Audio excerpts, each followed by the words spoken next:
Katanya Weir bisa membuat satu zoo, kebun binatang, di mana binatangnya tidak perlu ada. Udah jadi, Ci.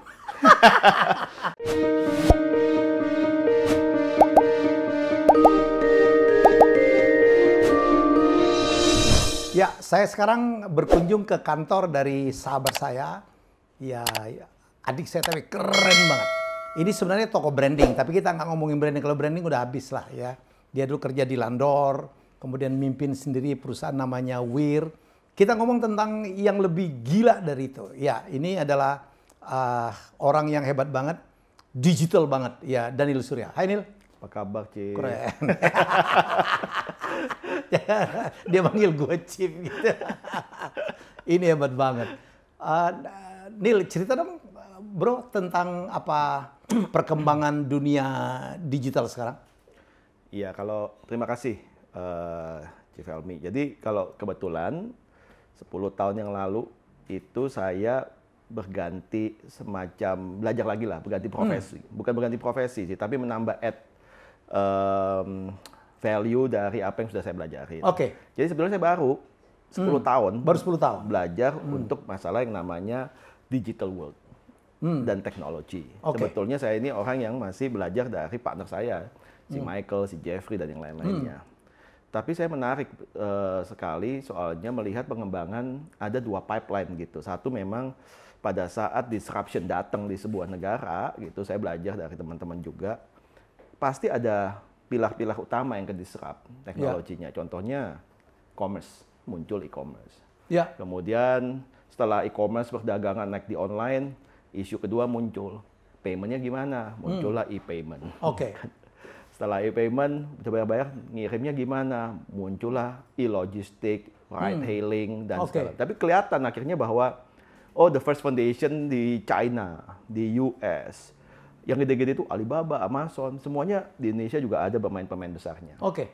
Tapi yang menarik buat saya pada saat itu, partner-partner saya itu ngomongin suatu teknologi yang setelah itu.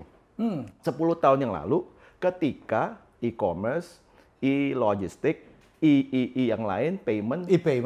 itu baru mulai. Yang namanya augmented reality.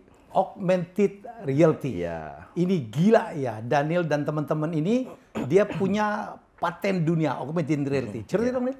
Jadi fokus untuk membangun tech yang berbasiskan masa depan itu namanya singularitas. Augmented reality itu dimulai menjadi salah satu bagian kecil. Itu memerlukan perjuangan yang panjang. Oke. Tapi yang terpenting harus punya paten. Harus punya paten. Jadi 10 tahun yang lalu orang bikin e-commerce dan teman-temannya, kita membuat sesuatu yang aneh, yang semestinya itu setelah 10 tahun baru mulai gitu. Nah, kejadiannya sekarang ini. Jadi kita 10 tahun yang lalu udah aware nih, ayo kita kalau mau masuk di bisnis ini, kita nggak bisa bakar-bakar duit. Oke. Jadi mesti seperti dilakukan oleh banyak tech company ya. Banyak orang nggak ngerti tuh, kenapa Weir kok nggak mau find partner langsung investor secara di awal. Sebab kita takutnya understanding juga belum nangkep. Oke. Tapi yang paling penting adalah memiliki IP atau intellectual property. Kalau enggak, kita nggak bisa scale up secara masif globally. Jadi dari awal sudah sadar betul harus punya paten, harus punya IP yang akan menjadi cikal bakal pengembangan perusahaan ke depan. Betul. Jadi berdasarkan inovasi, harus membuat sebuah inovasi. Oke, terus? Jadi kita mau fokusnya Weir itu base-nya harus jelas, yaitu innovation base, research yang jelas, meskipun tertatih-tatih, target kita harus punya IP. Sebab kita melihat bahwa all the big tech companies, atau bahkan non-tech, kayak misalnya segigitan KFC, itu kita kan mesti bayar royalty gitu kan. Membawa secangkir take away Starbucks cup lid-nya semuanya patented gitu kan. Patented dan kita harus bayar. Mahal banget. Mahal banget. Apalagi tech based. Google, Microsoft, Yahoo, Samsung, semuanya, even Motorola, perusahaannya sudah nggak terlalu jalan, di acquire sama big giant yang di acquire patennya. Jadi it's an asset, it's very valuable. Yang namanya intellectual property. Nggak ada salahnya kalau di saat awal bikin yang generic, dapat scale, berkembang nggak salah. Tapi kita ingin membuktikan bahwa ada satu misi di Wear ini ingin membuktikan bahwa Indonesia juga mampu loh. Harus punya paten dong. Ya, jangan hanya cuma memanfaat atau menggunakan paten orang aja. Iya. Cuma memang dulu kita dibilangnya aneh. Soalnya nekat. Dibilang nekat. Nekat. Itu 10 tahun lalu ya? Iya, 10 tahun. Nekat. Dan saya belajar, Chief, soalnya saya kan orang commerce. Maksudnya komersial. Oke. Bukan orang tech. Bukan orang tech. Saya belajar dari teman-teman saya yang tech. Alignment vision ini sih jelas gitu. Cuma saya jadi belajar, oh my gosh, this is valuable. Kalau kita bisa membuktikan bahwa it works. Sebab paten itu boleh di-filing, tapi belum tentu menjadi paten kuat. Paten kuat ketika kita bisa mengkomersialisasikan dalam bentuk yang skill. Kan? Dan akhirnya? Kejadian. Wear mempatenkan berapa inovasi? Kita punya 5 global intellectual property PCT patent yang kita filing di 150 negara lebih. Itu jumlahnya 5. Ada 5? Ada 5. Bisa nggak ngeklaim kalau Wear itu sebagai perusahaan Indonesia yang paling banyak punya paten dunianya? Privately iya. Privately iya? Ya, secara tech ya. Secara untuk tech company? Iya. Privately iya, sebab kita kalau government mesti cek, mungkin BPPT sering mempatenkan. Ya itu lembaga lah lembaga, ya. Walaupun juga mereka mempatenkan, mereka belum tentu bisa komersialkan kan? Ya. Kalau ini adalah aim-nya komersial. Ya. Apa aja sih patennya? Semuanya berbasis augmented reality. Augmented reality. Iya, augmented reality plus. Nanti kita tunjukin ini, di luar aja nanti kita tunjukin aja bagaimana augmented reality yang udah diciptakan oleh boleh. Apa aja augmented reality yang berhubungan dengan reflective mirrors misalnya. Jadi handphone tuh reflective mirrors, patennya sebetulnya di kita kalau melihat AR globally ya. Apa tuh, Ner? Jadi reflective mirror apa? Reflective mirror di sini kasusnya misalnya seperti screen. Layar handphone. Ya. Jadi kalau kita melihat Pak Helmi melihat ada AR melalui any reflective mirror, sebetulnya patennya di kita. Reflective mirror itu apa sih? Screen kaca layar reflektif. Kayak begini nih termasuk reflective mirrors. Ya, tapi kan belum kita exercise. Terus AR dengan payment system. AR dengan karaoke. Yang dengan payment system secanggih apa? Yang dengan payment system intinya kita percaya di depan nanti layar itu berubah. Layar handphone ini akan berubah, akan masuk ke sebuah konten, dunia konten, yang dimana kita bisa berinteraksi dengan konten dan melakukan transaksi. Sebab AR itu kan tujuannya sebetulnya membawa setiap individual memiliki namanya dunianya sendiri-sendiri. Sekarang pakai mediumnya phone. Dia bisa lihat misalnya King Kong animasi, tapi suatu saat kita bisa berinteraksi dengan King Kong tanpa phone, dengan kacamata ataupun contact lens, dan si King Kong ini bisa menjual produk ke saya, dan any transaction melewatin AR tersebut, itu patennya di kita sekarang. Itu yang Daniel bilang akan muncul dunia yang frameless itu ya? Iya. Dunia kita, AR itu sebetulnya simple. AR sama dengan recognition. Sama dengan apa? Recognition. Retina recognition. Dan yang lain-lainnya. Data recognition secara emotional. Nah, yang menariknya, recognition-nya itu tidak, atau big data ini tidak melalui hanya transaksi uang. Tapi melalui gerakan, gesture, emotion daripada manusia. Yang menariknya lagi, augmented reality sama dengan recognition sama dengan frameless. Sebab kita melihat AR itu simple banget sebetulnya. Kita melihat bahwa konten itu berkembang, suatu hari manusia itu akan immerse sama konten. Tapi immersive-nya itu tidak hanya bisa duduk di depan layar, Chief. Sebab layar masih punya frame dong ya? Nah, ini ada frame nih. Ya, nanti no frame. No frame. Frameless. Very simple. Segila apa tuh frameless? Segila apa, sama aja perjalanannya kayak cashless. Ya. Zaman dulu kita transaksi nggak pakai uang, Chief. Lalu ya tukar barang. Lalu adalah alat pembayaran namanya. Alat tukar namanya uang. Uang menjadi modern, disimplify sehingga jadi bentuknya kartu. Muncullah dulu derajat orang ditentukan dengan kartu kredit silver. Gold atau premium. Gold atau premium atau platinum ya kan. Atau platinum. Lama-lama dompetnya jadi penuh dengan kartu kredit. Lama-lama uang udah nggak ada. Lama-lama kartu kreditnya masuk ke handphone. Atau pay cash-nya jadi di handphone namanya e-cash, ya kan? Nah, itu jadi cashless. Frameless juga sama. Dulu orang mau ke Paris, mesti naik pesawat. Untuk melihat sebuah konten namanya Menara Eiffel. Ya nggak semua orang punya duit dulu. Saya masih kecil kepengen ke Paris, minta sama papi, nggak dikasih duitnya karena nggak ada duit. Nggak cukup. Tetangga tapi berangkat. Tapi saya bisa melihat Eiffel. Sekarang ini? Dulu ya? Melalui si tetangga datang, dia syuting. Dia tunjukin, dan nih Menara Eiffel kayak gini di TV. Atau kita melihat di TV. TV-nya tapi yang frame-nya gede, Chief. Gede, ya. Masih ada warnanya hitam putih. Saya bisa melihat itu Eiffel. Nah sekarang kita bisa gini, mata manusia itu tidak dilahirkan untuk melihat segala sesuatu dalam frame.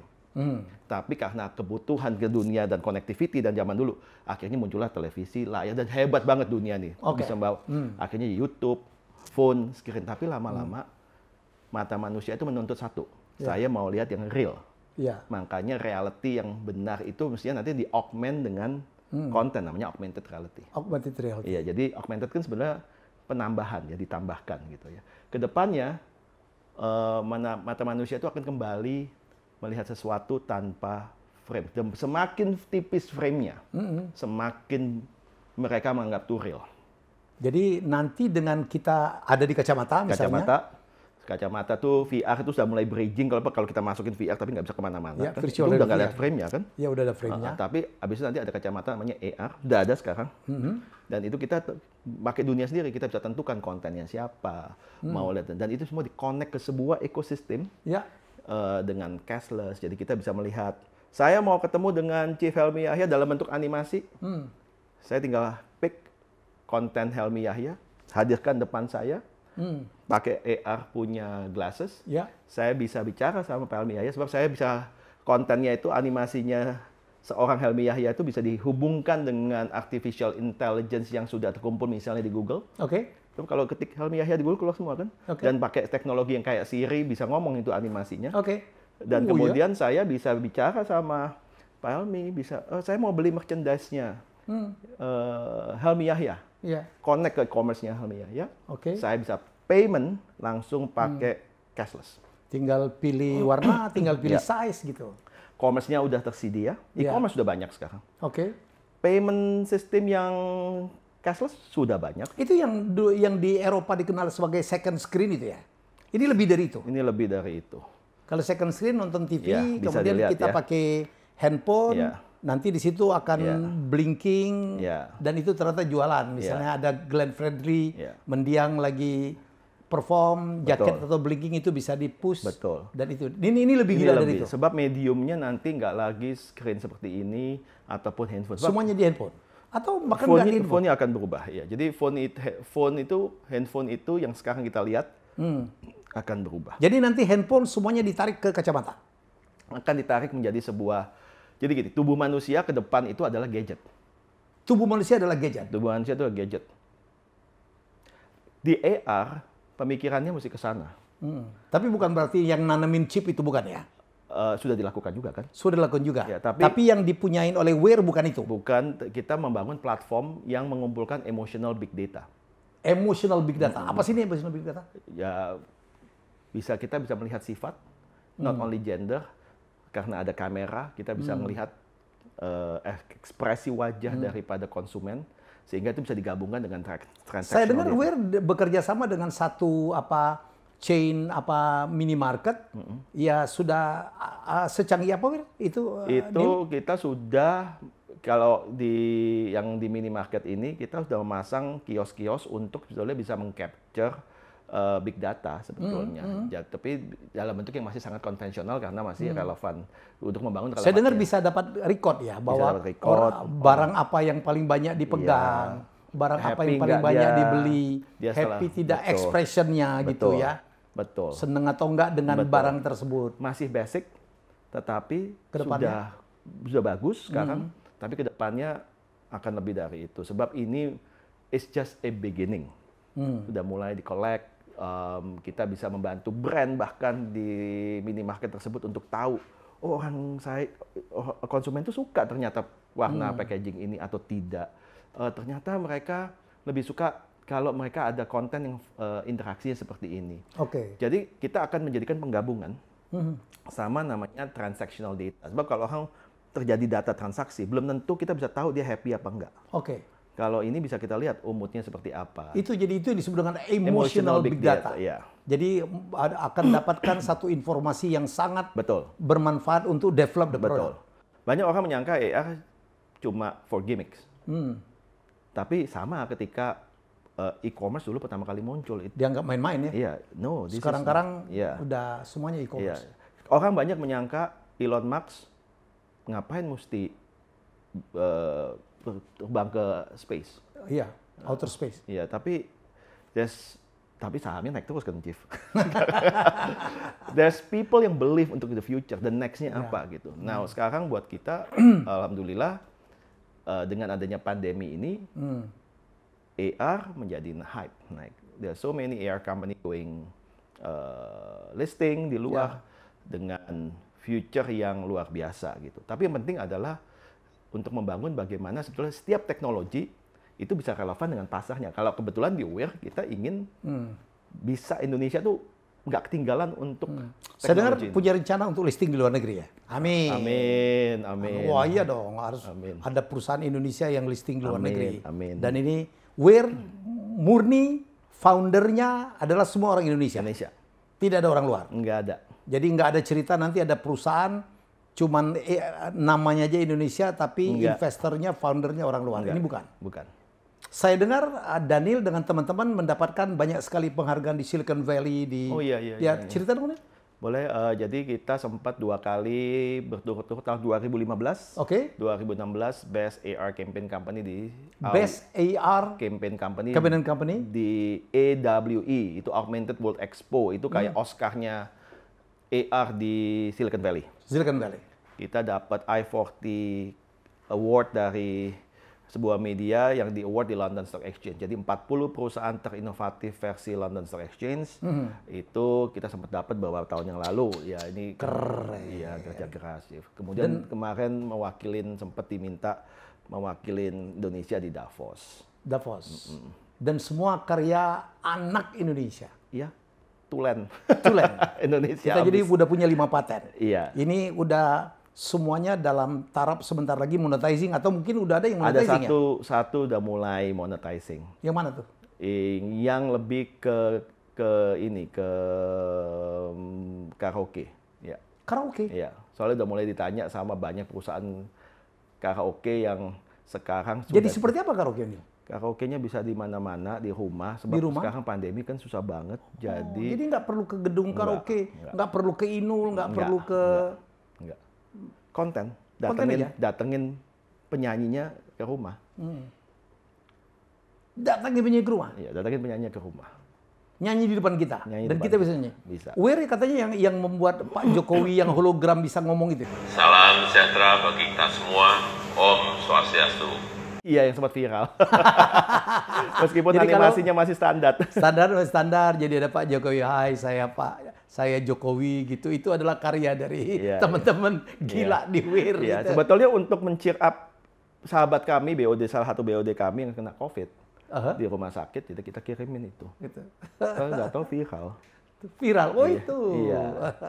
Jadi ke depan kalau kita mau ketemu dengan Bill Gates, pakai IR aja ya. Iya, soalnya sekarang ada 3D scanner buat manusia yang di-develop sama teman-teman di US. Ya. Jadi mau jadiin 3D animasinya Chief Helmy, tinggal jadi tarik kontennya di AR platform, kirim, dan orang bisa ketemu. Dan ke depan reality itu dicari. Soalnya gini, kalau nggak Samsung nggak akan bingung untuk bikin TV-nya curvy. Dia nggak akan bingung untuk bikin semakin besar layarnya. Oke. Sebab ada mereka bikin studi yang menyatakan bahwa mata pertandingannya adalah kalau di layar itu harus real. Harus real. Harus betul-betul real. Makanya ada istilah high definition. Oke. Semakin besar layarnya, HD, okay. Semakin real rasanya. Tapi Apakah akan berhenti sampai di situ? Enggak. Ibu saya bilang, jangan nonton TV deket-deket ya. Ya, mata rusak. Ya, zaman saya masih kecil. Iya, mata rusak. Sekarang, mata rusak. Sekarang orangnya nggak pernah beranjak, tapi TV-nya lah yang makin gede. Oke. Akhirnya jadi VR, nempel di mata juga. Hmm. Akhirnya habis itu pertanyaannya, what next? Gitu AR masuk ke AR. Oke. Ya, jadi betul-betul nanti disruption di screen itu akan kejadian. Dan sebetulnya mau dibilang augmented reality atau tidak, itu adalah AR.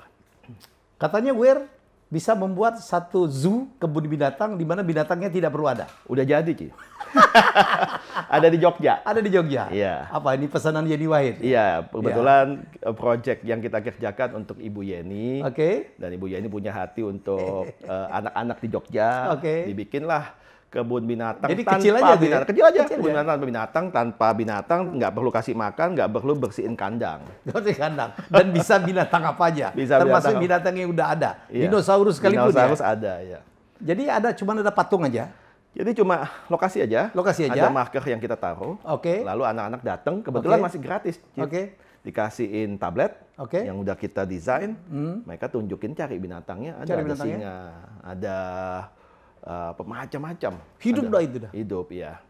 Dan menariknya kita bahkan ingin nantinya ke depan bisa ngajak para animator Indonesia untuk sumbang konten. Kerja sama ya? Iya. Membuat animasinya? Iya, sebab kami kan bukan Wow. spesialis di animasi, bukan. Oke.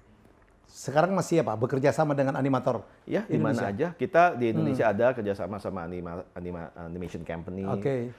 Kita klien global, kalau misalnya kerja sama Disney, ya kita kerja sama yang Kalau luar. cuman jual properti, nggak perlu datang ke lokasi, gitu itu udah kecil tuh lah ya. Ya, udah lama. Itu 8 tahun, 9 tahun yang lalu. Itu juga Weir. Ya, Weir. Jadi kalau Jadi ini show unit orang mau untuk- jual rumah, jual properti, masuk ke kamar mandinya kayak apa, Ya. itu semuanya augmented reality. AR plus VR. AR plus VR, augmented reality plus virtual reality. Ya, virtual reality. Jadi kalau lihat rumahnya muncul show unitnya AR, masuk ke dalam rumahnya VR, datanya yang kita collect untuk emotional datanya, namanya kita pakai platform AI kita. Saya dengar Weir pernah apa ya, membantu promo Star Trek ya? Star Trek pernah, Star Trek Pin Pin? itu Apa pernah kita kerjain. Jadi Pin Oke, terus? yang di launch di Las Vegas Oke. itu 7 tahun apa 6 tahun yang lalu itu sudah AR semua. Secanggih apa nih?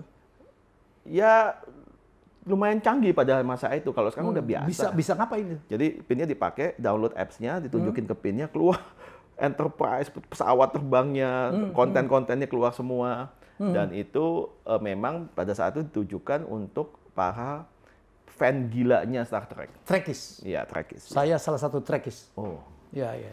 iya. Oh gitu. Iya. Saya lu nggak ngundang lo waktu itu. Saya cariin pinnya masih ada nggak, Cip ya?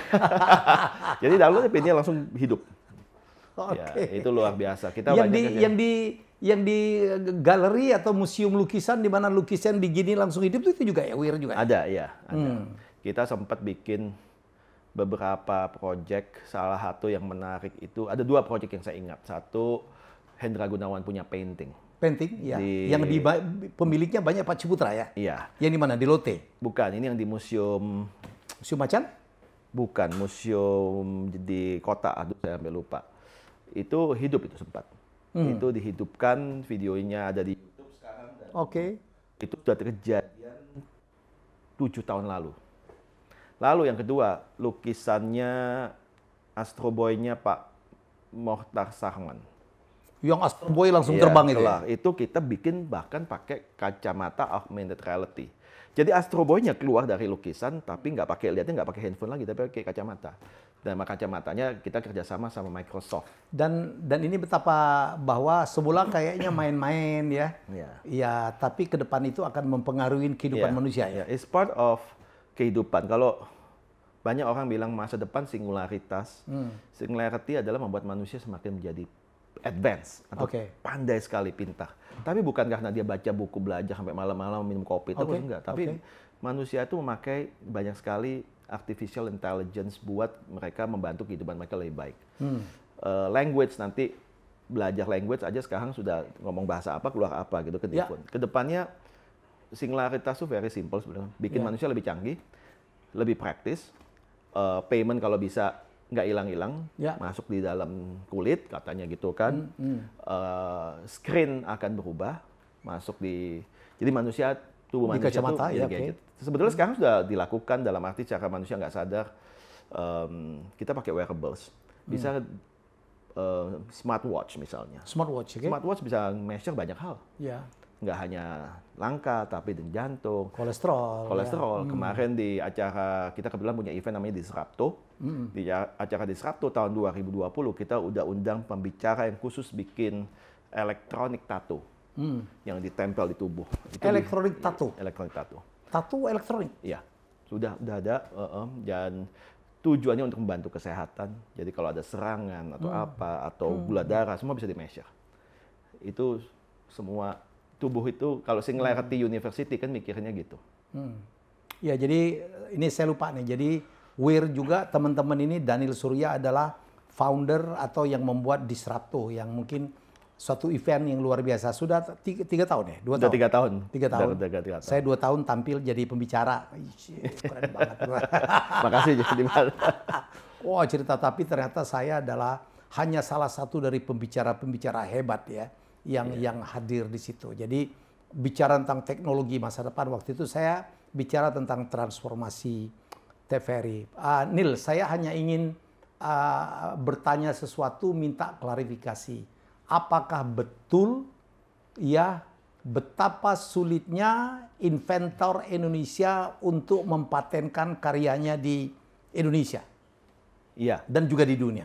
Tolong ceritain. Iya, jadi Karena ini penting nih, banyak yang mau nanya. boleh Chief. Jadi kita berbagi aja pengalaman kita perjalanannya Wear bisa mendapatkan 5 paten itu tidak mudah.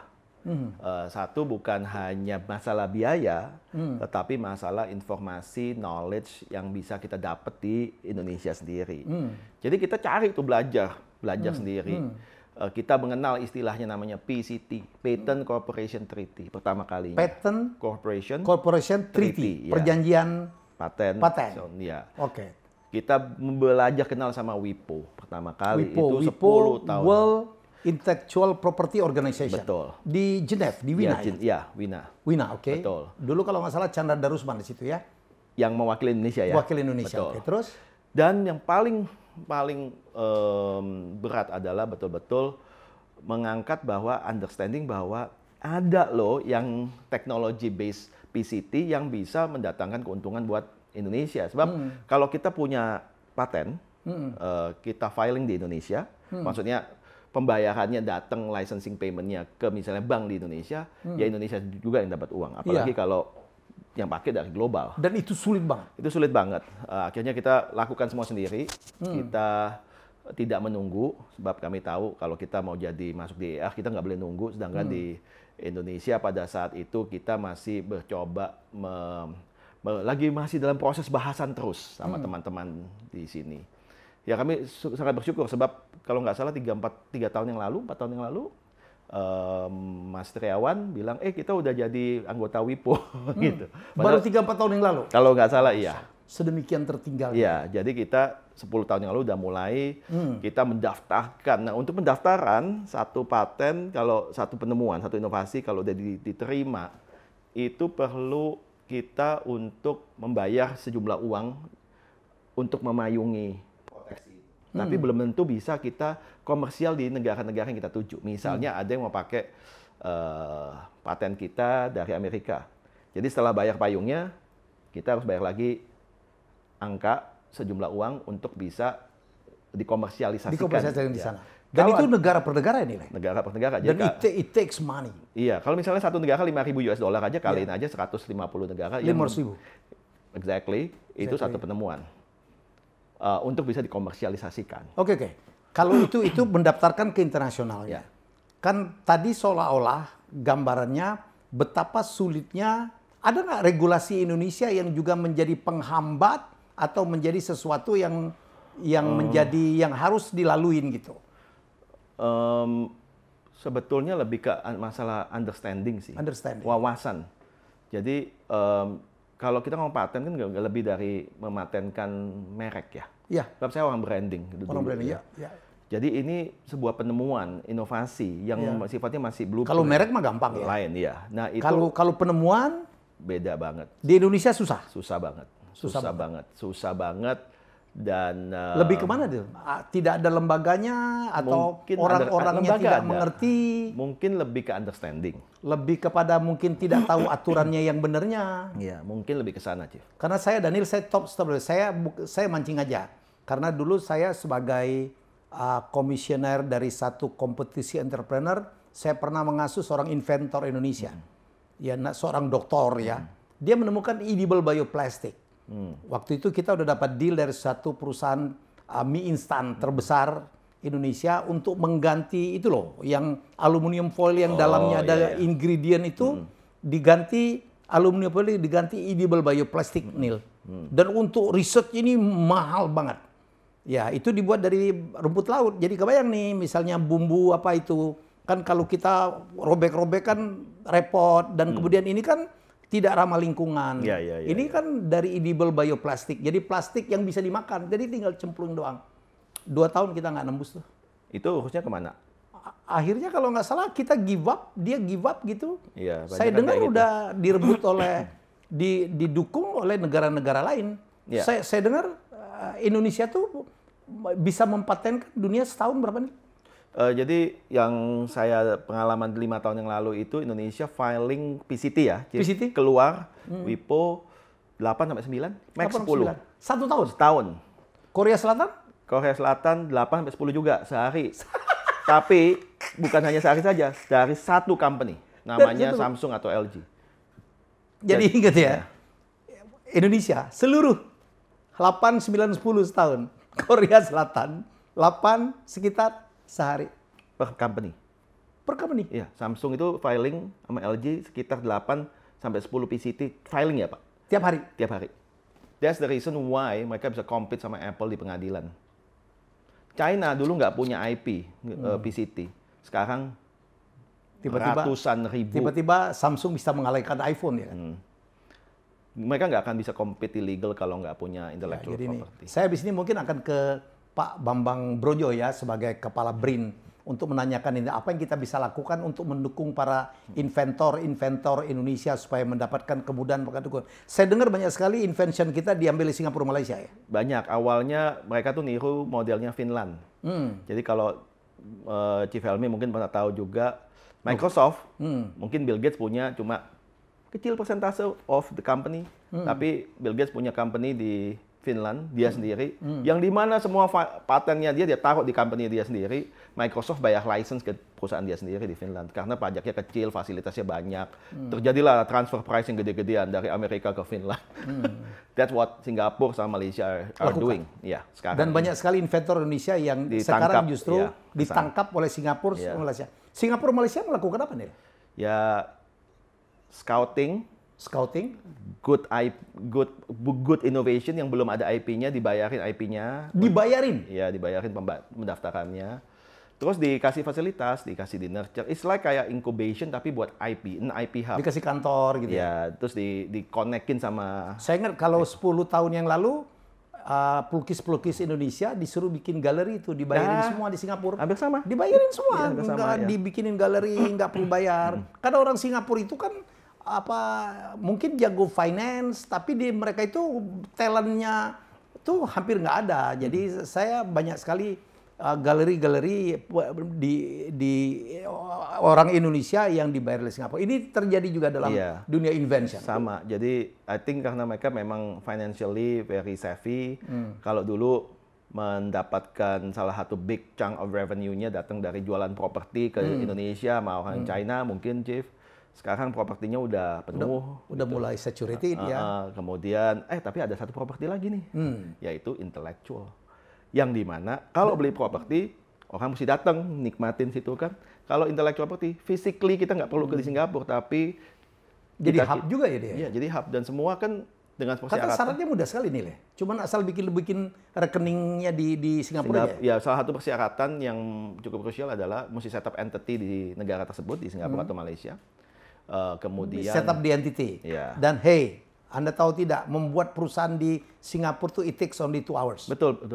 Saya punya berapa perusahaan dulu di Singapura. Saya punya apa PH, punya event organizer, bikinnya cuma 2 jam. Iya. Kalau di sini kan harus ada izin kelurahan, Oke, cuman setup rekening, kantornya cukup virtual ya.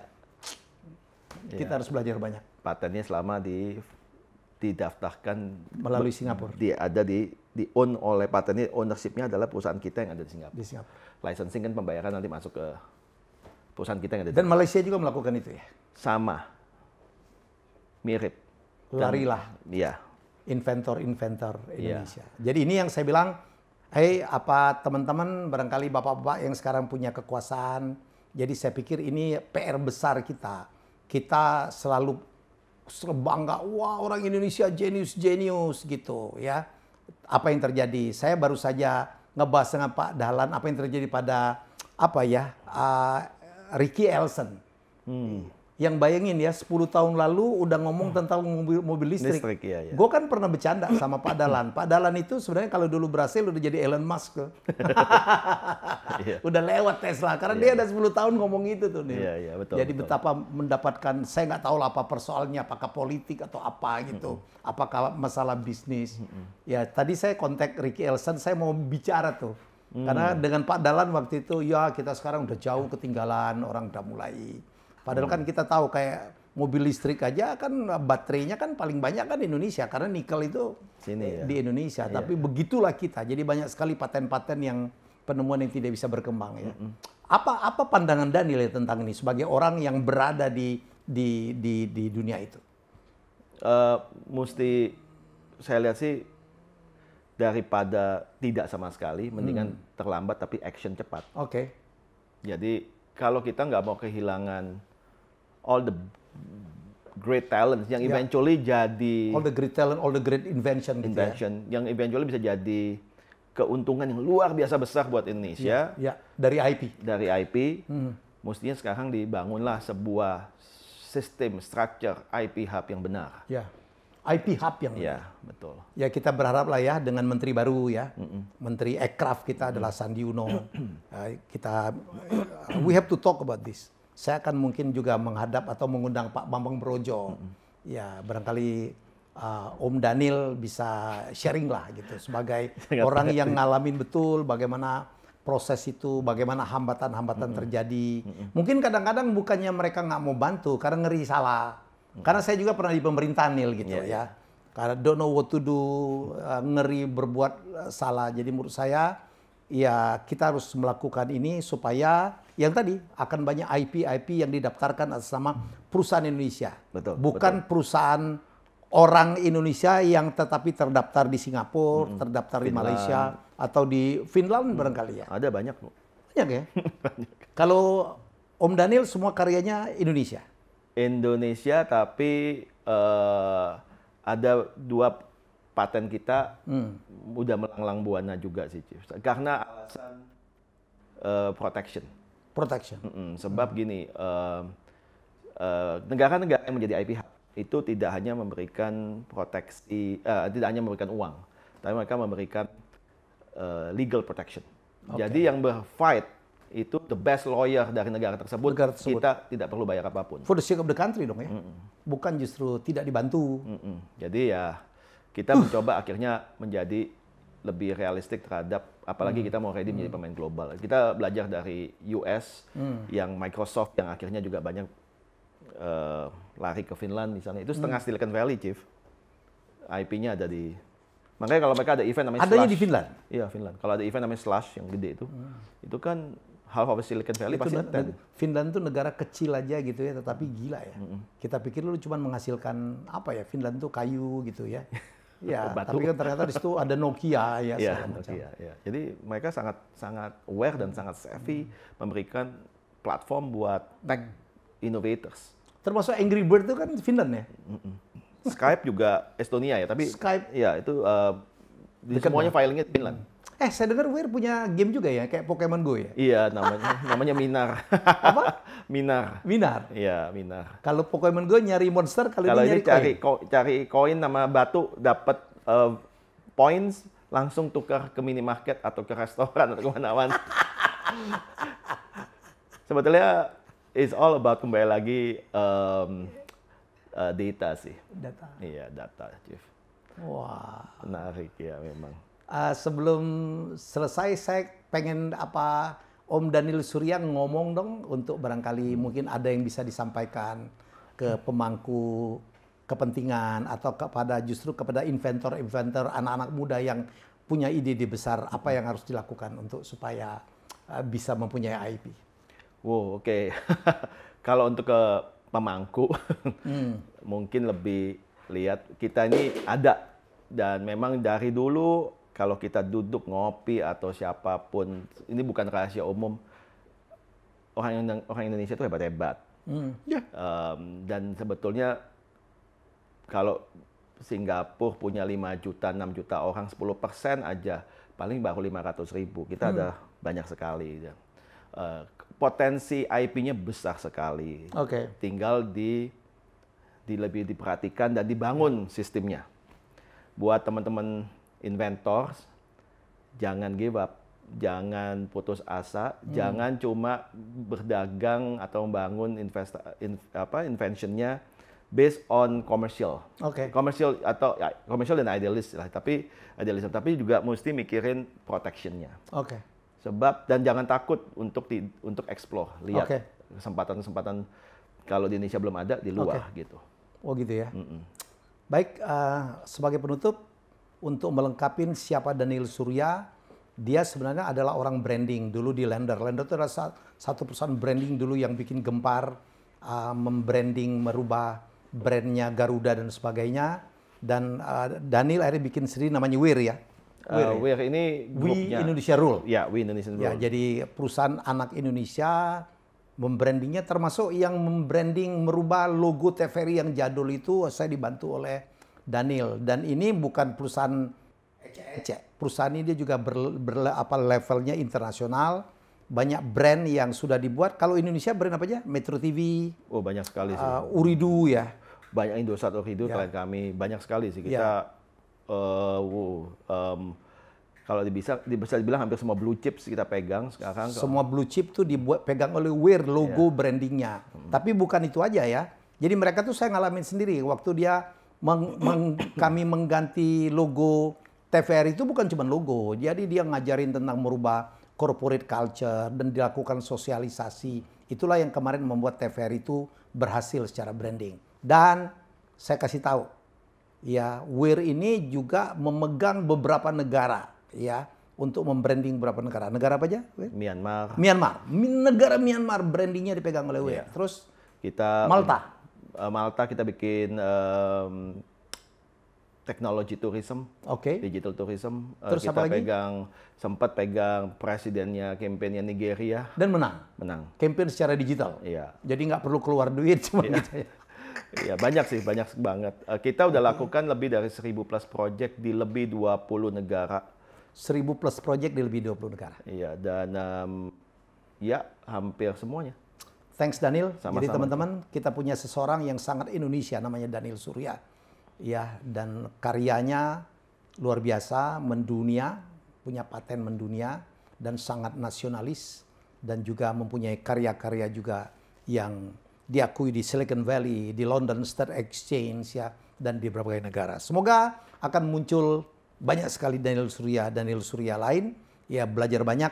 Dan Om Daniel ini adalah teman saya, partner saya yang willing to share, ya kapanpun. Dan jangan lupa setiap tahun akan ada Disrupto ya. Disrupto yang juga banyak sekali kita memperkenalkan dengan ke depan. Jadi nanti kalau kita ingat augmented reality, ingat Weir, ingat Daniel Surya, ingat Weir dan teman-teman yang ada di sini.